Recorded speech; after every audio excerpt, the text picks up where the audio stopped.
And the thing I noticed first is when someone clears their head with their vision, their energy instantly shifts because they start seeing it's possible. Same thing you see with your patients. It's so much fun. When they first hear that it's possible to heal from this blown disc, you see their energy get lighter, right? They actually light up around the center of their forehead, the pineal gland, like they light up, they get excited, right? When they get excited like that, it opens up all these possibilities to healing, but it also gives them the energy to take care of the things they need to take care of. Same thing happens in your office, right? As soon as you see those opportunities and take one or two small actions, doesn't have to be like, and I totally changed my whole schedule, right? Or I totally changed how I treat. Just a little change. And the very first thing that changes with all clients, you see this all the time too, is their energy. And when their energy shifts, now they can be empowered to do the next change, which is so much fun to watch. Yeah, I will tell you, you're so right. And I can remember an experience in my own life where this was the case. So it was about 6 months into practice. We had just opened and set up our hours to be like, I think it was 8 to 6. It might have been 8 to 5, but I think it was 8 to 6 Monday through Friday.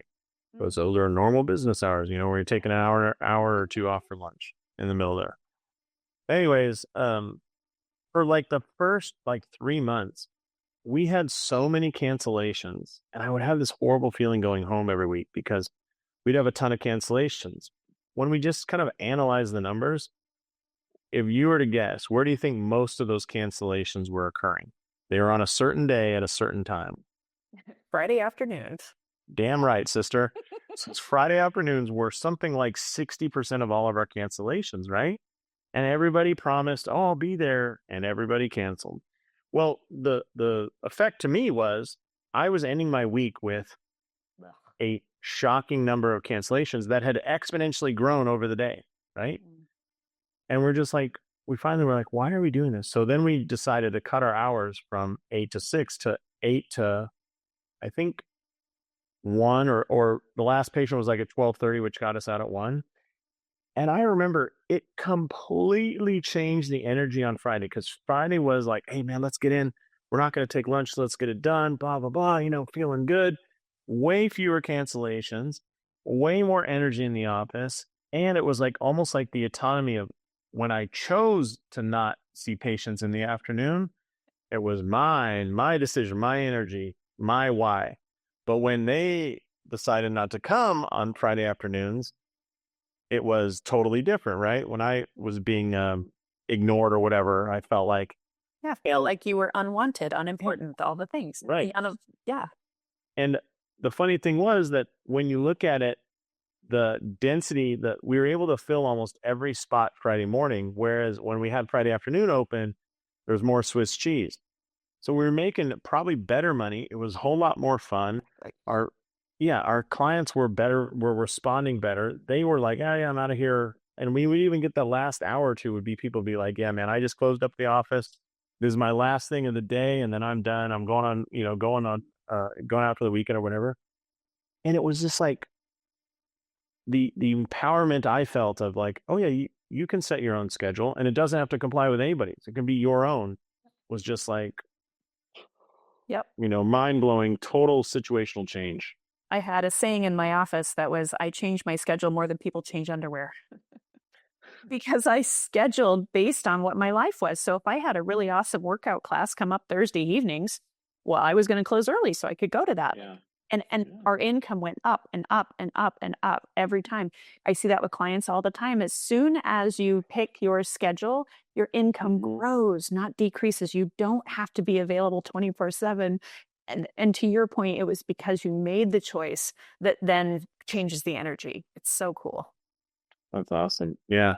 And it's funny, like I hear that so much from entrepreneurs. It's not just healthcare, the schedule thing, but like, I have a friend who sells life insurance, and he decided he's only going to sell on Tuesday, Wednesday, Thursdays. Mondays and Wednesdays, he said, half of the Mondays are, Memorial Day, you got Labor Day, you got the Monday after this, the Monday after that. And he's like, those are always the days that get canceled. So he's like, why do that? Just when you're there, do kind of the trivial office work, but not client meetings. And then Fridays, he said that a lot of his clients are like, yeah, I don't want to finish the week with a meeting about insurance or, whatever. So move on. But yeah, they do awesome, and he can really focus on that energy during the week. And he said everybody responds. Clients are much more likely to buy. They're buying bigger packages. They're doing all this stuff, and it's just like, why why not take advantage of that? And it's not, I hope everybody listening knows. Do you know what hours your doctors work? You just call and get an appointment. You don't know if they're there on Tuesdays or whatever. Do you care?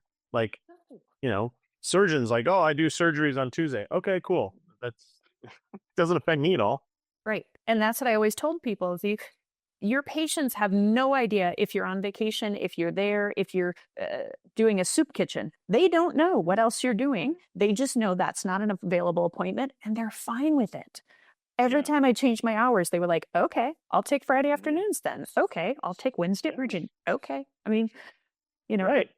the assumption that you're always have to make in your office is that patients want to be there. Nobody's holding a gun to their head saying they have to come. Sure. They want to be there. So if you open up an opportunity for them to be there, they'll be there.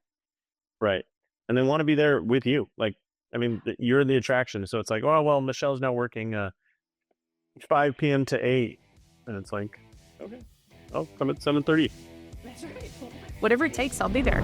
Thanks for tuning in to this episode of Trust Driven Insights, brought to you by Trust Driven Care. Imagine a world where all your patient communication is in one place, seamless, effortless, and on autopilot. That's the power of Trust Driven Care. If you're ready to streamline your practice, check out trustdrivencare.com and see what's possible. Trust Driven Insights, real conversations, smarter care, stronger business.